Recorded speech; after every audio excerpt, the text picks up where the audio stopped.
G- Gandang gabi po sa lahat. Kamusta po tayong lahat? Of course, we will talk about safety. What are the top 5 tips? These are very, very crucial. When you do these tips, you can avoid injury. There are injury na temporary and there are injury, knock on the wood, that could be permanent. So let's not go that route. We want to go the safest route as much as possible. Kamusta po yung meals natin? Where are you tuning from? I like to mention your wonderful names dito sa live natin. Again, my name is Coach Linin Hu and my mission is to help 40s and above rebuild their health by gaining muscle. If you find value dito po sa live natin, you may want to tag your friends and then your relatives, or of course, if you are into fitness, or if you are into low carb man yan, or fitness, muscle centric, I love to support you. We have this wonderful community, low carb fitness for 40s and above. If you're not a member yet, I'd like to invite you to be part of that wonderful community. Napakaganda po ng mga coaches natin dyan, yung mga moderators natin.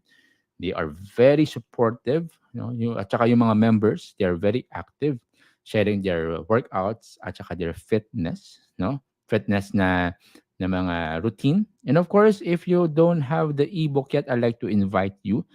We have ebooks for 40s and above, also for low carb and fitness. If you don't know how to start, I'm giving it away for free. If you don't have it yet, let me know, share this video, and after which message nyo po ako sa page ko, Coach Lininho. This is my page. And once you share the video, yung live natin tonight, message nyo po ako dito because I will give it to you completely free. Now, I like to start with this story. As you can see here on the left, there were instances that I lost yung hope kasi I thought this is my permanent body composition. I've tried it all. I researched sa Google na anong mga pagkain nakaka-gain ng weight. And I think my deep issue here is not just yung body composition ko or yung skinny figure ko. Deep within me, I had a lot of insecurities. One of which is I get easily tired. Mabilis pa akong magkakasakit. My injury recovery po napakatagal. Every time I had sickness, no, it would take me 1 week and more, sometimes even 2 weeks for me to recover. And that is why I took the courage to step up. I took nutrition and fitness seriously. And of course, I like to give that credit to all the people who helped me along the way. One of which, of course, yung mga doctors natin, yung mga coaches natin. The game changer nangyari sa akin when I met a scientist in the person of Dr. Sim Kegwan doon sa convention sa Singapore. And he is a scientist. He worked under the late Prime Minister Lee Kuan Yew sa Singapore. And I was very amazed yung aside from he's good in English, no? Kasi 'di ba usually in parts na nasa sa Southeast Asia, it's very rare na you can see very spontaneous both in English at saka sa knowledge, sa science, at saka sa culture. And that's why I'm so amazed by this man. Not just know with his knowledge, but also his wisdom when it comes to making it simple. So dun po ako nag-start talaga when it comes to my love for not just for fitness but also for nutrition. So I like to tell more about this, no, yung story ko. But of course, let's dive muna sa topic natin. Top 5 tips to avoid injury. Of course, this is for 40s and above. Why safety is a must.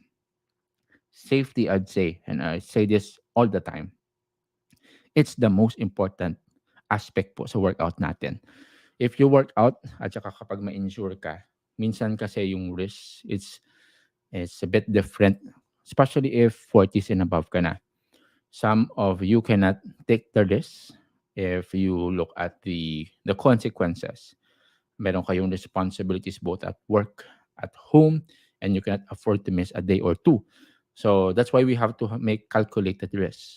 Workout, again, it may not be that smooth, no, at first, but if you put the right amount of techniques at saka the basic things, I am sure you don't need to go to yung route of injury at saka fatigue, no?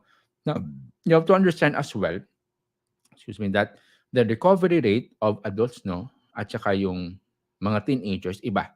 Yung 40s and above, yung recovery rate, for example, ay yung after you had your bruises or maybe some form of fracture, no, sometimes the recovery takes little bit of time than those who are younger. That's why we have to take this seriously. Also, it's very important to know, regardless of your age, no, that prevention is always better than cure. If you can prevent this, much better. So I will give you 5 tips. But before that, I'd like to say hi sa wonderful natin na listeners. Hello to you, Ma'am Mary Merce Valencia. Kamusta yung weather natin dyan, Ma'am? God bless you. Coach Riz is one of our modern adults coaches din at the same time sa Westerglen. Hello to you, Coach Riz. Tony Bolivar, kamusta po kayo, sir? Nag-workout na po tayo. Vivian Milanes, good evening to you, ma'am. Great to see you here sa live natin. Ma'am Verlene Santos, good evening to you, ma'am. Ma'am, of course, Vincent Calma. Okay, so very chilling to see Vincent Calma. Good evening to you, sir. Of course, Luni Sulina, good evening to you, ma'am. Of course, we have here Nesito Katubo. Kamusta po yung meals natin? Marites Sotelo. Good evening sa lahat. Good evening to you, ma'am. Of course, Ma'am Ligaya Ebora, nagbibigay sa atin ng saya. Si Ma'am Ligaya, no? Elizabeth Escobar, one of our modern coaches. Modern adults. Very consistent sa workout niya. Ma'am Miriam, kamusta po kayo? Watching from napakagandang place, CDO. Ma'am Nemya Apan, one of our consistent, no, active dito sa community natin. Good evening to you, ma'am. God bless you as well. Of course, we have here Marites Juansha Pasete. Good evening to you, sir. And of course, one of our avid, supportive na member dito, Ma'am Teresa Di Pamilo. Now, why safety is a must? Very, very important to know that when we talk about safety, it's the most important aspect sa workout natin. And if you can do this safely, that's the best route. Number one, wear proper workout gear. I remember, naalala ko po when I was in college, nag-start ako mag-workout with my good friend. He's a coach right now, but I won't mention his name. Pero ang nangyari po doon, nag-workout kami, hindi po siya nag-wear ng rubber shoes. Doon sa workout namin, unfortunately, nalaglag po yung plates. Alam mo yung plates, di ba? Minsan 20 pounds yan, 30 pounds. Nalaglag po straight doon sa paa niya. Okay. So, ano nangyari sa hinlalaki niya? Okay, of course, you can imagine the worst thing could happen. So, nangyari, injury, tapos hassle, tapos we have to do this, limited yung ano niya, yung movement niya, of course, na compromise din yung activity niya sa school at saka yung sports niya na basketball. So, wear comfortable, fit, no, comfortable at saka fit na attire, not just rubber shoes, but also yung adequate support natin for stability, both po sa hands natin, sa bones natin, at saka for our ankles. Now, for our workout attire, what I use, I will share to you what I use. I use yung gloves, of course, kasi over time, dito yung cardio natin, sasakit po to, and we want to prevent yung unnecessary pain. So gloves is number one. Of course, number two, shoes. Very important yan. So it depends to you know ano klaseng shoes ang comfortable sa feet mo kasi iba-iba yung forma ng paa natin. So, for me, no, during leg day, yung lower body day ko na workout, I usually wear flat na shoes. Flat po na shoes. Para po if I do the squats or yung lunges, yung upper ko po very flat. Minsan kasi if you don't use the flat shoes, medyo may imbalance siya na konti. So, you have to prevent that. So, also, I have this foam, barbell foam, na nilalagay ko sa barbell if I do the squats, no? Kasi di ba masakit na yung barbell, especially kapag mabigat na. So, I place the foam para ma-prevent ko din po yung injury dito sa back ko. So, what else? For others, no, yung workout attire mo, make sure na yung shorts mo or maybe yung upper attire mo make sure comfortable ka. Kasi kapag very sikip at saka very dry, sturdy, no, so you may compromise your performance sa workout. So the keyword here sa workout attire is comfortable ka dapat at saka protected ka. That's number one, wear proper workout gear. Number two, very important to have this what we call rest and recovery. Now, we always mention this our muscle, we need to destroy it so that it can grow. Now, it's not just destroying the muscle. We have muscle fibers, tama? And the good thing about our muscle fibers, once you expose that to stress, good amount of stress, it will adapt and adjust and grow. So, yes, muscles are destroyed in the gym. They are nourished in the kitchen and they are recovered at saka built in the bedroom. Meaning to say, it's a combination of workout, nutrition, plus sleep. So, yung rest and recovery po natin, it should have what we call yung sufficient time lang between a time of rebuilding at saka healing. Now, for others, some people would ask me, Coach, I want to start my fitness journey. How many days in a week po dapat ako mag-workout? So I would usually say 3 times a week. That's a good start kasi you can spread yung working out mo at saka yung rest days mo. Monday, tapos Tuesday active rest. Wednesday is na another set of workout. Tapos Thursday, active rest. At saka you have it Friday. I have a student nag-message sa akin this week lang kasi she's enjoying, no? 62 years old. 62 years old. Ini-enjoy yung workout niya. Sabi na sa akin, Coach, okay lang ba na araw-araw ako mag-workout kasi ini-enjoy ko yung routine ko. So I told her upfront, hindi pwede kasi you need time for recovery. So you have to listen to your body. Ano po yung sufficient na for you? Kasi yes, we want to push ourselves, no, beyond our limit, but sometimes it's not wise. They say pain is gain, but sometimes that's ano eh. That could be translated na without pain, there will be no growth. No, it is case to case basis. On my end, wala na pong yung muscle soreness ko po, pain tolerance ko is different. When I was starting working out, yung pain tolerance ko grabe. And then I would say, no, during those times sa college ko, kasi people would tell me na if there's pain, meaning it's effective. Not all the time.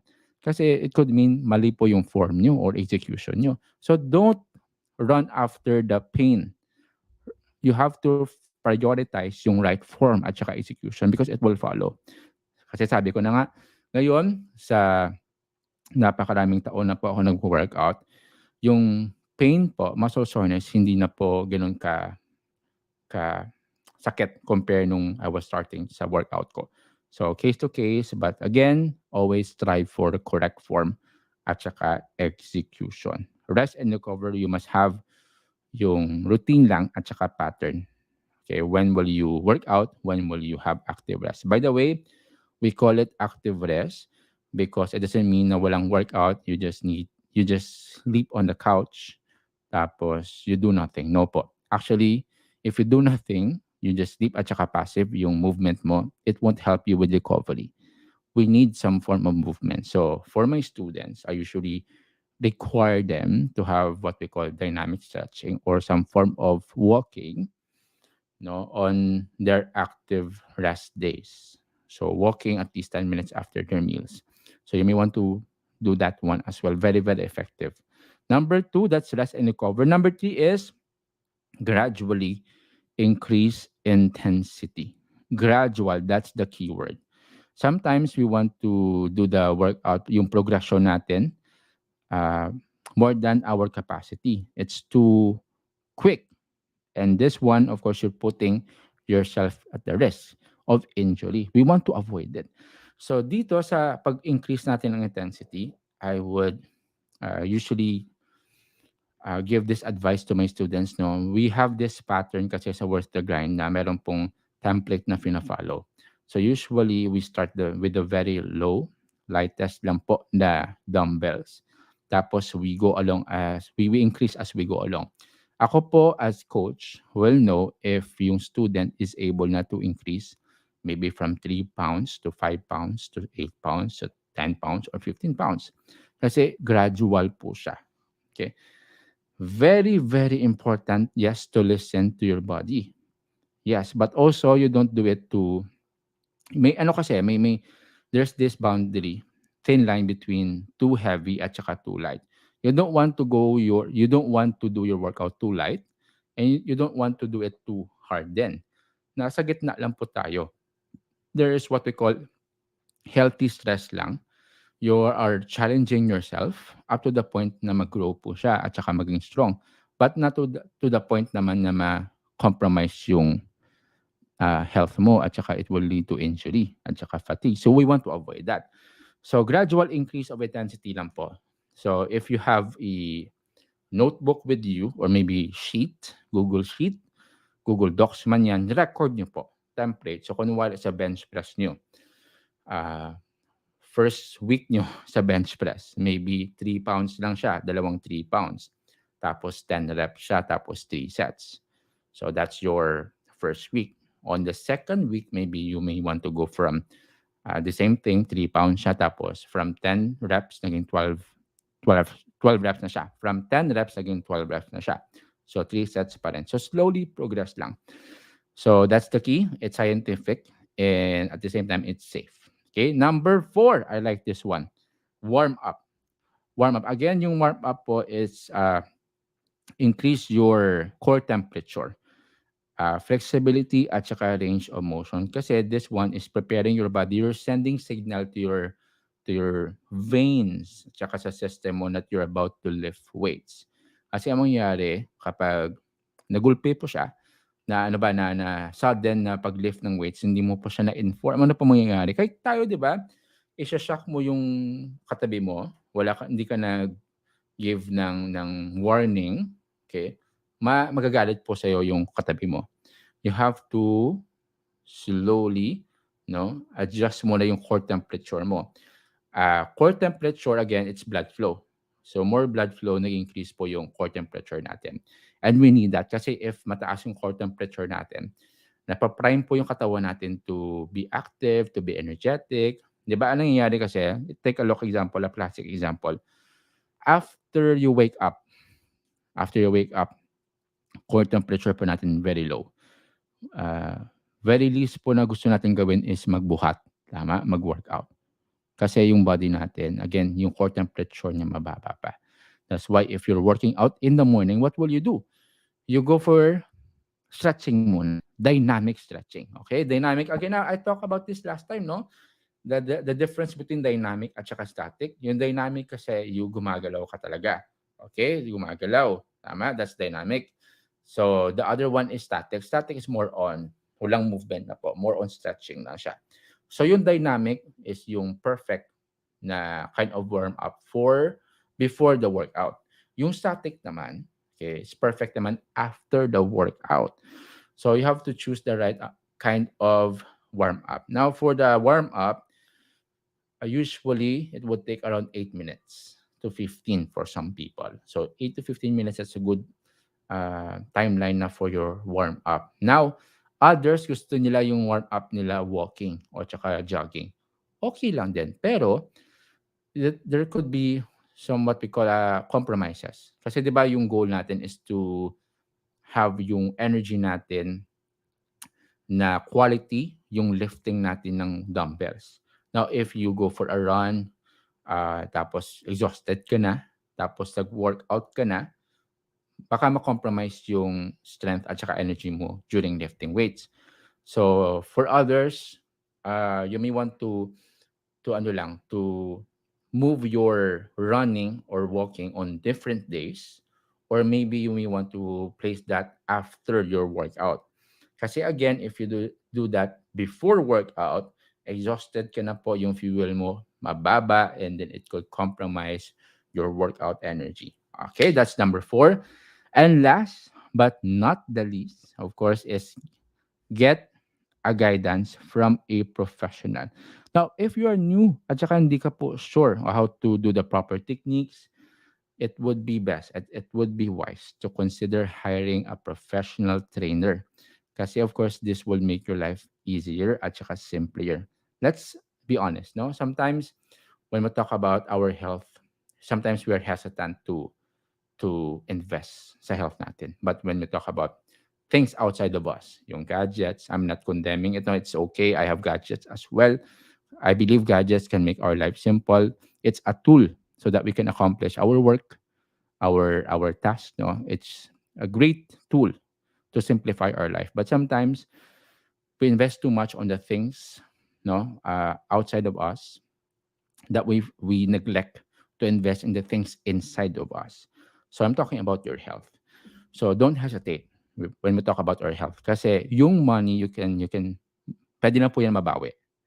Okay? But yung health hindi po siya pwedeng mabawi. Don't lose your health in pursuit of wealth. Always prioritize your health kasi if health is in right foundation, right place, you can do more for your work so that you can have more finances. You can do more for your family, for your relationships. So, yes, don't hesitate. Again, Worth Again Academy is offering coaches. But again, if you're comfortable having it talaga sa gym, you may want to hire yung one-on-one talaga na coaching. There are great, wonderful na mga gyms in the Philippines. They will be more than willing to help you, no, to guide you sa workout mo if you inquire kasi right amount of help will come if you are ready. And yes, for our live viewers here, if you're into one-on-one coaching, we're also offering online naman po na coaching. So if you believe in online coaching, we want to guide you every step of the way. We will provide everything, the meal plan, nutrition plan, workout plan, and even accountability. I think that's the most important thing. Sometimes we already know what to do, no? I believe what we lack talaga is accountability.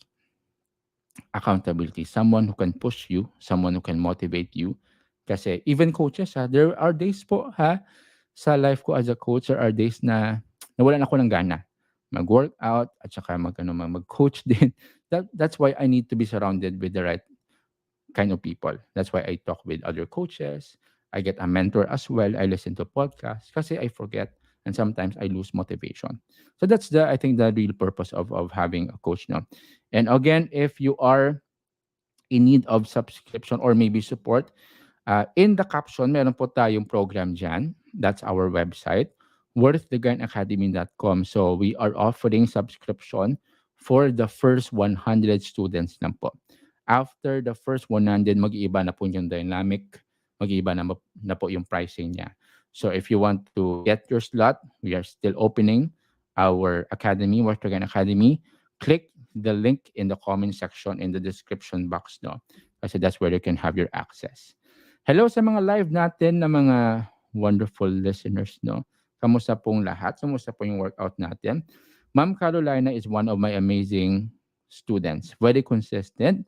And one of the reasons, even though she's senior citizen, she wants to be fit so that she can spend more time with her family, traveling, at saka serving them. Hello, Ma'am Carolina. Of course, yung friend niya is nandito din. Okay, tsaka comment lang. Si Tita Pressy. Tita Pressy is one of my wonderful students. Then I'm so proud of them. Tita Pressy at saka si Ma'am Carol. Senior citizen, but they don't allow their age to limit them. Ma'am Lee, is your ma'am or sir ba to? Okay, Coach, good eve po. 8 months na low carb. Pwede ba kumain na kamote for muscle building? So I like to ask you, Lee, are you into low carb talaga? Are you into moderate or medyo liberal ka? Kasi if you go for strict low carb, hindi po yan pwede. Now, for others, if you want to build muscle in low carb, it may take time. Others, they may want to include kamote for that. So, yes po, given you are working out. Next question will be how many grams of kamote ang kaya? So that's the question that you have to ask yourself. How many grams of kamote ang kinakailangan mo for you to gain muscle? So you may want to search that. Anong macros mo para makagain ka ng muscle. Hello to you, Ma'am Marisa Jao. Good evening to you. Kamusta po yung workout natin? Hello to you, Ma'am Agnes Ariate. Good evening to you as well, Ma'am Ritz. Menik Hable, good evening to you, ma'am. Very fit, no? Ma'am Alicia Cottoner, always, no? Good evening to you, ma'am. Arnulfo, good evening to you, sir. Kamusta yung workout natin? Bless na bless ka po ngayon, ma'am. Good evening watching new live dito sa Pangasinan. Okay. Napangagandang place yan. Carmelita Soralbao, kamusta po kayo, ma'am? Ma'am Ritz Menicable from Paranaque pala si Ma'am Ritz. No? Sabi dito naman, Blessy, oh, yes, coach, totoo yan. Noon, grabe body pains ko a day after my workout. Pero ngayon, parang hindi ko nararamdaman na nakapag-workout ako. Tawag po doon man, ma'am, naging manhid na po tayo.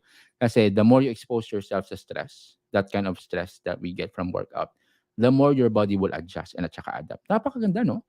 Yung body natin napakatalino kasi it will adjust. And on the process, it will grow and become stronger. Tama? Okay, sabi dito ni Ma'am Alicia 'no, mga ilang araw po sasakit ang katawan 'pag nag-workout, coach? So that's a good question, Ma'am Alicia. So usually for beginners, the pain should be out within 3 to 4 days. Within 3 days. Others would be less than that. That's why you have to know, ma'am, ha, you have to know yung mga nutrients that will help you recover faster. The most important macronutrient para po mag-recover kayo quickly is protein. Never neglect your protein needs. Okay? Ma'am Baluga, Luga, kamusta po kayo, ma'am? Heart, heart, heart. Watching from Batangas City, si Ma'am Erlinda Diaz. Kamusta po? Tayo, napakaganda po yung, napakasarap po ng kape dyan, no? Mayroon po akong, kung student nagpadala sa akin ng kape from Batangas. Napakasarap.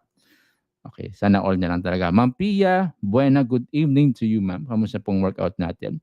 Of course, here, ma'am, Sandigan Adato.